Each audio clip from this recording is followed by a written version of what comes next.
Friends, have you ever noticed a peculiar, unspoken rule in society today? It's like a secret code. What people say often needs to be understood in reverse, and their actions, you might need to interpret them in the opposite way. For instance, if you truly desire something, you often have to pretend you don't care to actually get it. If you're brimming with joy, you're expected to act calm.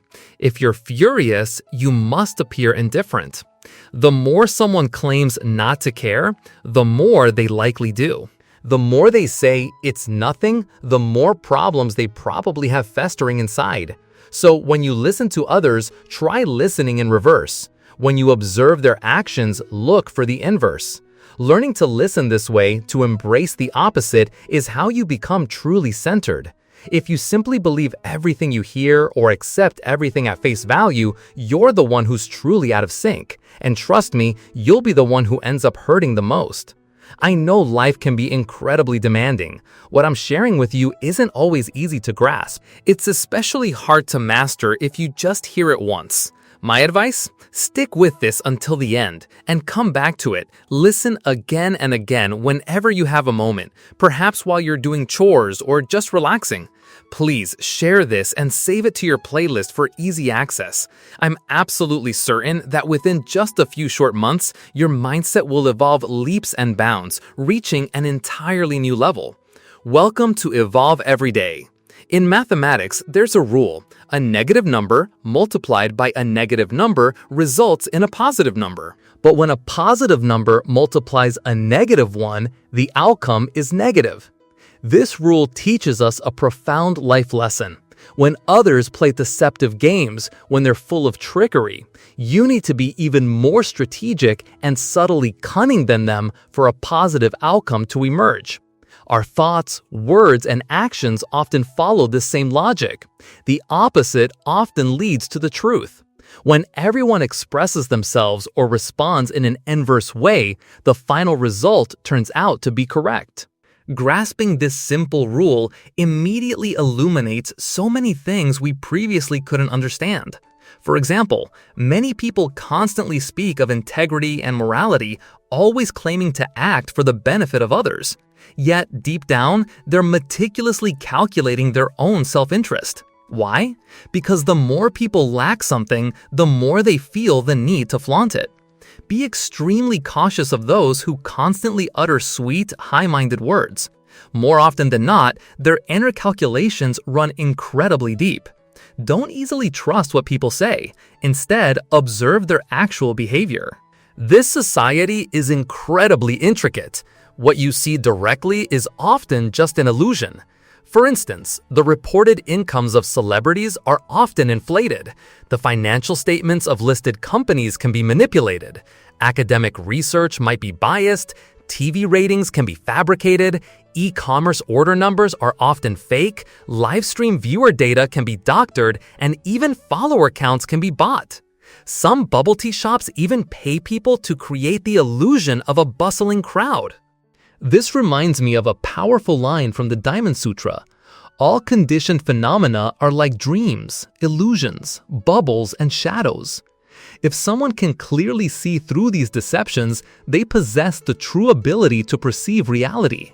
It's not about being the awakened one as a person, but rather embodying the profound capacity to see the truth.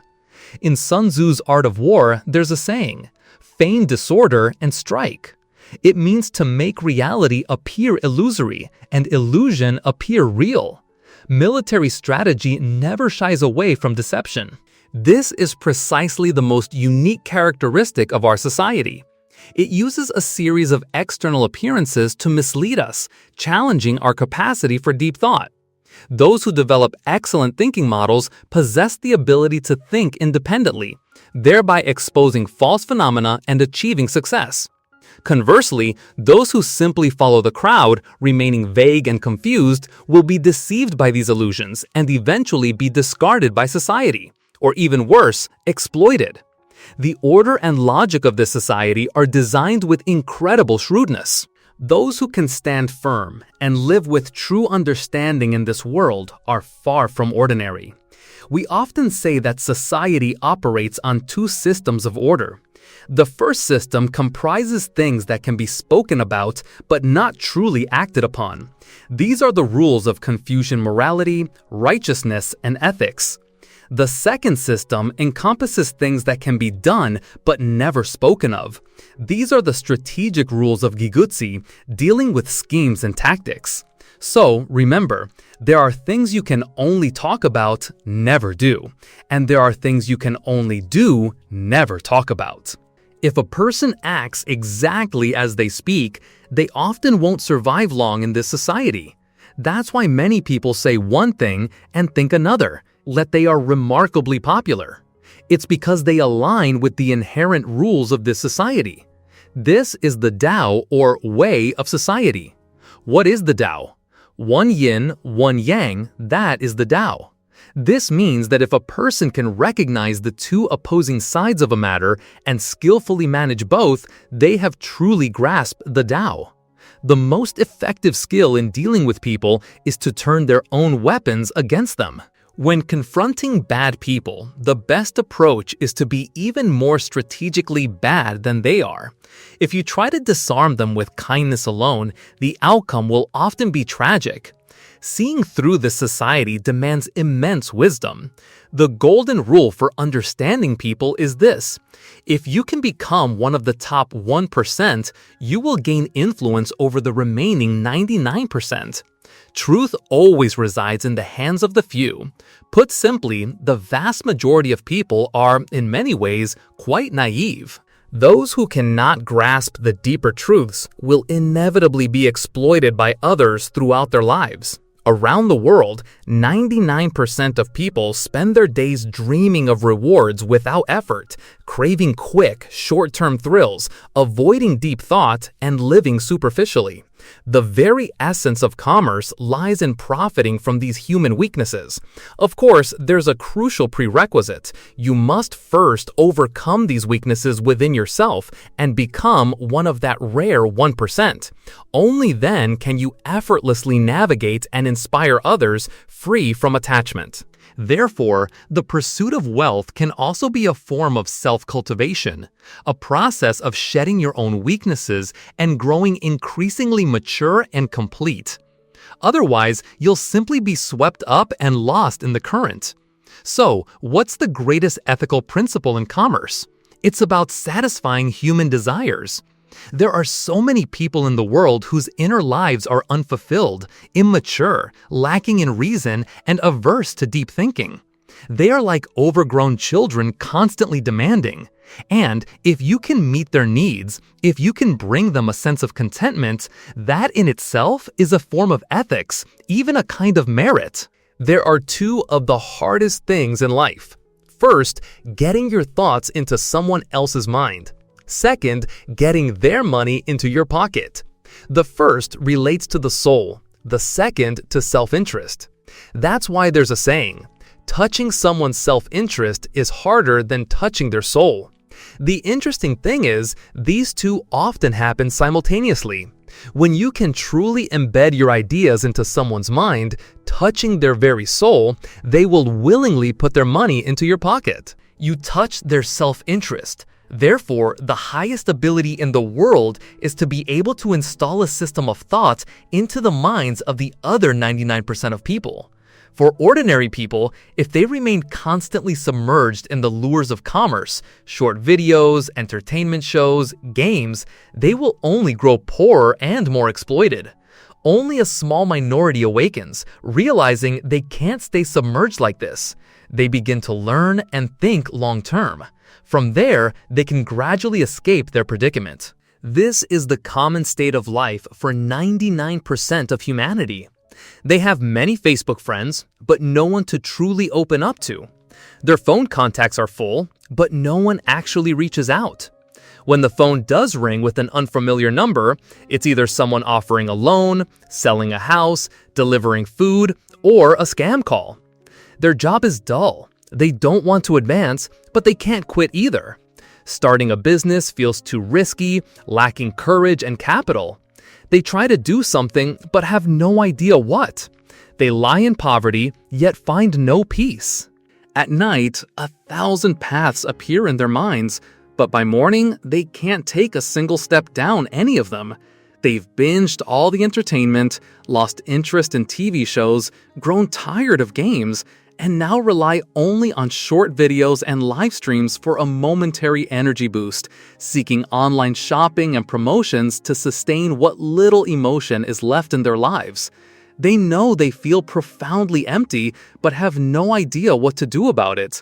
A vague sense of unease, anxiety, and depression weighs them down. They feel unable to change, yet lack the courage to leave. Day after day, year after year, they live in a state of hopeless stagnation. Yet, the most inexplicable aspect of human nature is this. People often believe it takes 5 years to achieve something great and become an exceptional person, and this feels like a long time. But spending 40 years drifting aimlessly, running uselessly in circles within a boring crowd doesn't seem long at all. Every suffering in life, apart from physical pain caused by illness, all other forms of anguish stem from human perception and attachment. It is this very delusion, this unwillingness to awaken, that is the root of all suffering. People are not bound by circumstances. They are bound by their own way of looking at those circumstances. They are imprisoned by their own thoughts and perceptions. The largest prison in the world is the human mind itself. Each person lives within their own prison of thought, their own cage of perception. Similarly, all external suffering serves to remind us that it's time to break free from the shackles of our own minds. But truthfully, very few people actually awaken. We often say, a person awakens 1% due to the reminders of others, but 99% due to the wounds inflicted by life itself. Many people would rather take out a loan for plastic surgery than invest in elevating their own thinking and awareness. Let's use another example.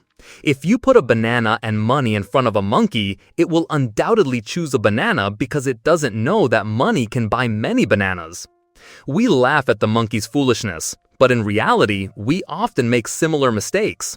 For example, if you put money and awareness in front of people, most will choose the money because too many do not know that awareness can not only lead to more money, but also bring happiness and health. Humans are like monkeys, always captivated by immediate small gains, unwilling to ponder the deeper, underlying truths. This is a basic animalistic trait, and 99% of people still cling to this trait, even remaining deluded by it, unable to ever become part of the remaining 1%. So, how do you become part of this 1%? Knowing others is intelligence. Knowing yourself is true wisdom. Mastering others is strength. Mastering yourself is true power. Understanding yourself deeply and overcoming your own limitations is the hallmark of these 1% individuals. First and foremost, this is a difficult truth to grasp. The hardest thing to see in life is yourself. Even when we look in a mirror, the image reflected isn't necessarily our true self, due to what some might call a principle of asymmetry. So, how do we truly see ourselves? Only when we encounter something, when we react to it, can we then feel and see who we really are. Therefore, the best way to see yourself is to treat others as mirrors reflecting your inner world.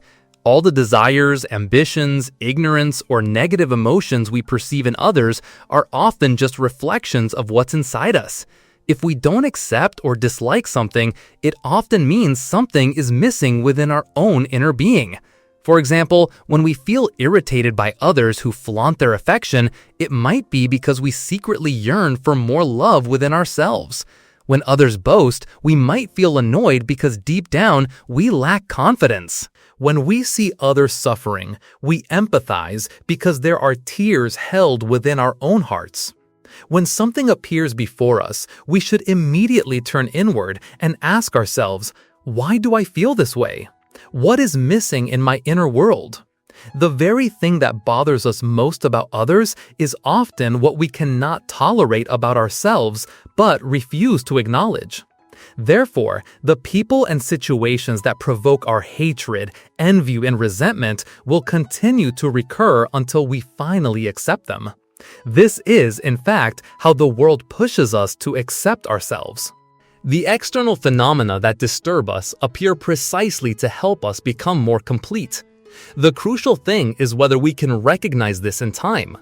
The more we resist these conflicts, the longer and more intensely our discomfort will persist. When we turn inward to recognize our own issues, we reconcile with ourselves, and the conflicts with the external world also dissipate. True reconciliation is reconciliation with oneself. When we use the external world to reflect upon ourselves, to see and complete ourselves, and accept who we are, that is also when we accept the entire world. That is the state of inner fulfillment. When you reach this stage, you will become one of those truly special 1% individuals.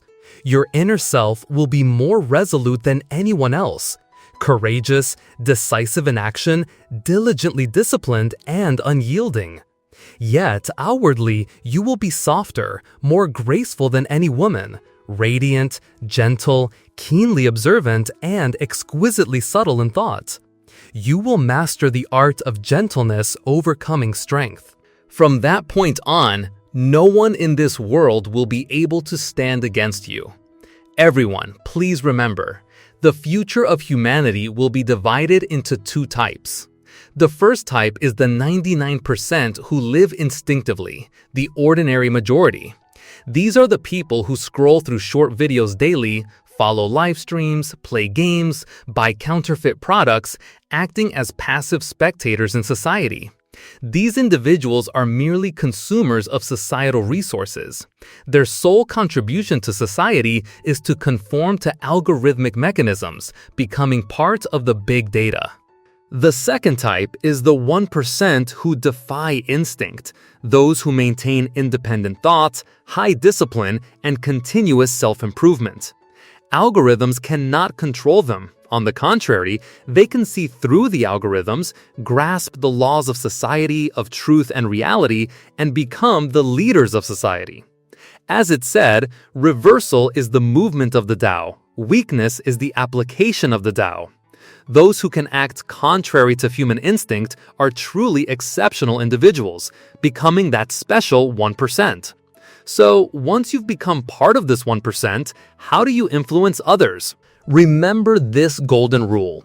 Just a few well-chosen words can persuade 50% of people. Offer a small benefit and you'll gain influence over 70% of people. Combine a few powerful words with a benefit and you'll persuade 90%. Learn to leverage human weaknesses, speak at the right moment, offer the right benefits, and you will influence 99% of people. Remember this statement. It is your greatest asset in understanding and guiding others. If you've done all this and still can't persuade someone, then that person belongs to the other 1%. And when two people from that 1% meet, that's truly the most extraordinary thing in the world. What exactly is destiny? This is something that will completely shatter your perception. First, there's a crucial coincidence that scientists have discovered. In our observable reality, only 4% of matter is visible to us. The remaining 96% is dark matter. It is this invisible dark matter that controls the operations of the universe. Psychologists have similarly found that only about 5% of our thoughts are conscious. The other 95% of our thoughts are controlled by the subconscious mind. It is this unperceived subconscious that governs our behavior. This is the well-known iceberg theory. The renowned psychologist Carl Jung once said, "Until you make the unconscious conscious, it will direct your life and you will call it fate." When you are unaware of your subconscious, then your subconscious becomes your destiny. Your subconscious controls your life and you call it fate. This is the fundamental truth. What we call fate is that 96% dark matter, that 95% subconscious. The subconscious is what lies deep within because it exists even before our innate consciousness.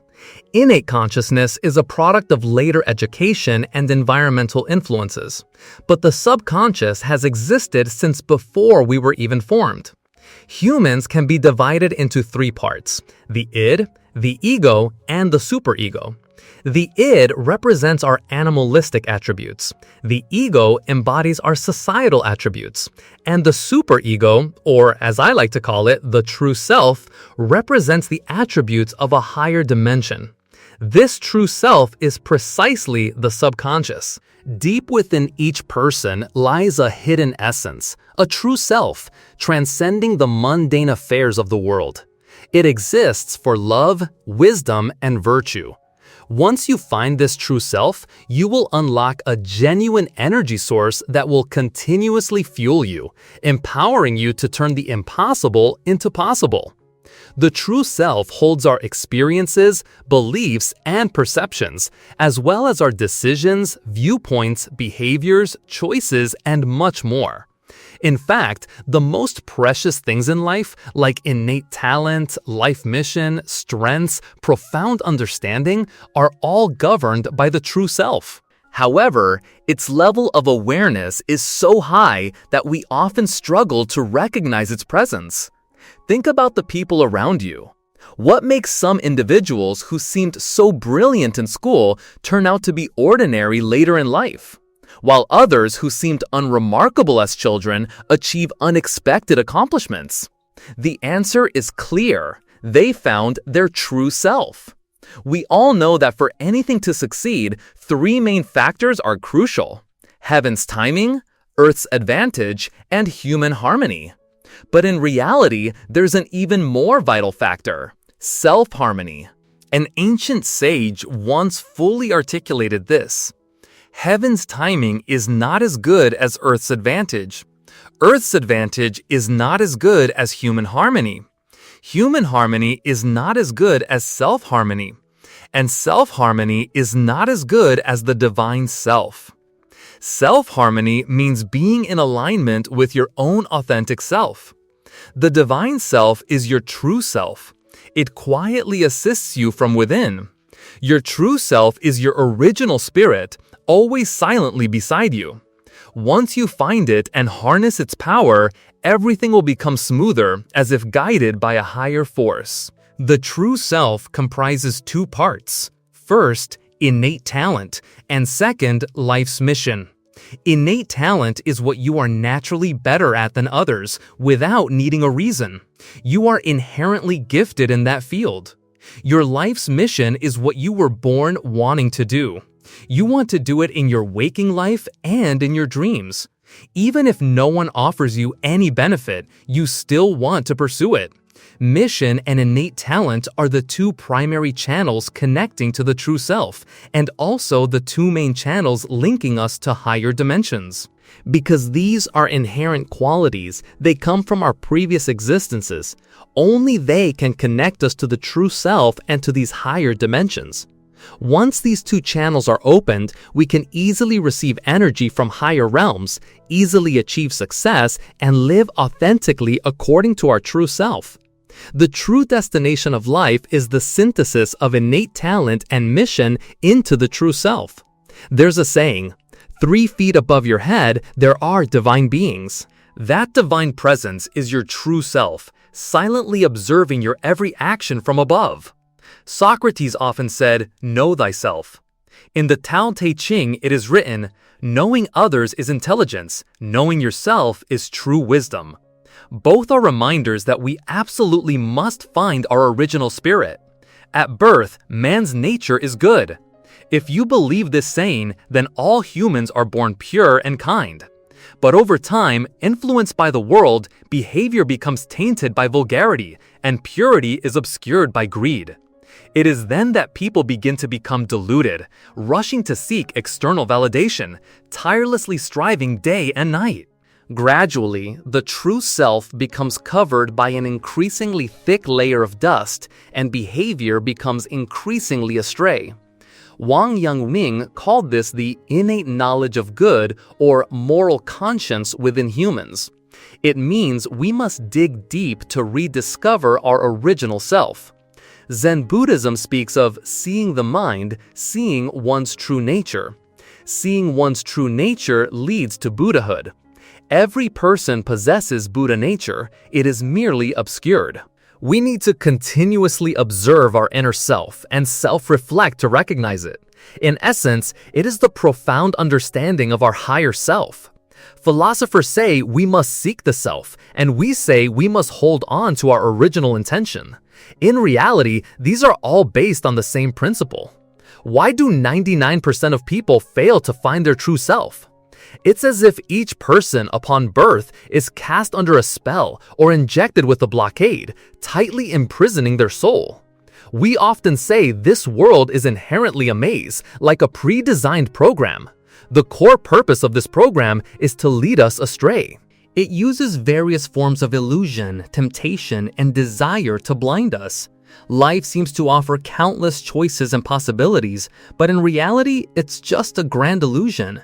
All that dazzling glamour is meant to prevent each person from truly finding themselves. Therefore, most of us get caught up in the superficial values of the world, living according to the gaze of others, abiding by societal standards, and fulfilling personal desires. As a result, we drift further and further away from our true self. Even if people who live this way strive hard, no matter how successful they become, they ultimately cannot find happiness, because deep within their soul, their true self is still calling out, "This is not what I truly desire." It's truly unfortunate that most people don't receive this reminder from school, teachers, or parents. The most important thing in life is to understand yourself. What is my personality like? What are my innate talents? How should I set my aspirations? We are trained like standardized parts, our interests, talents, and individuality gradually eroded until we are swept into the machinery of society, becoming assimilated and losing ourselves. Even when some awaken and desperately try to escape this feeling of oppression, only 1% truly succeed. The other 99% are completely crushed. Even if you graduate with excellent achievements and secure a high-paying job with immense pressure, if it's not what you truly want to do, sooner or later you'll leave it out of boredom. If you study science and engineering but your real passion is creativity, sooner or later you'll spend your free time creating. And perhaps by excelling at that, you'll abandon your initial career. All the confusion, anxiety, and depression in life stem from our growing distance from the true self. Think about our lives. Isn't there always a vast net covering us, preventing us from escaping throughout our lives? We call it fate. That's because we are completely unaware of the existence of the true self, so we always feel controlled but don't know who is controlling us. Carl Jung made a significant statement: when the unconscious is brought to light, destiny will be changed. This means that when you find your true self and engage in dialogue, reconciling with it, you will no longer be controlled by it, but will live in harmony with it. At that point, the concept of fate will cease to exist. Awareness is much harder than change. Once you gain awareness, your subconscious will automatically begin to change. The most terrifying thing is the lack of awareness, obstinately refusing to recognize, being rigid and clinging to narrow-minded views. Ultimately, you will realize that what truly holds you back is not your ability, time, methods, or steps, but precisely those things you dare not confront within yourself. You always avoid them when you encounter them, such as insecurity, prejudice, negative emotions, narrow-mindedness, ignorance, and selfishness. These are the greatest barriers to finding your true self. If a person finds their true self, they will undoubtedly become an outstanding, successful, and happy individual. The first half of life is for labeling yourself, using societal standards to define who you are, becoming someone who fits into society and fulfills the duties society assigns. The second half of life is for tearing off those labels. Once we have completed our societal duties, we begin to rediscover ourselves, find our passions and aspirations, and wholeheartedly move toward our true self. Life is like a river. No matter how winding or rugged it may be, its ultimate destination is always the ocean. May you and I find our way through the fog, understand the wisdom of life, and become that 1%, the ones who control their own destiny and master the wisdom of life.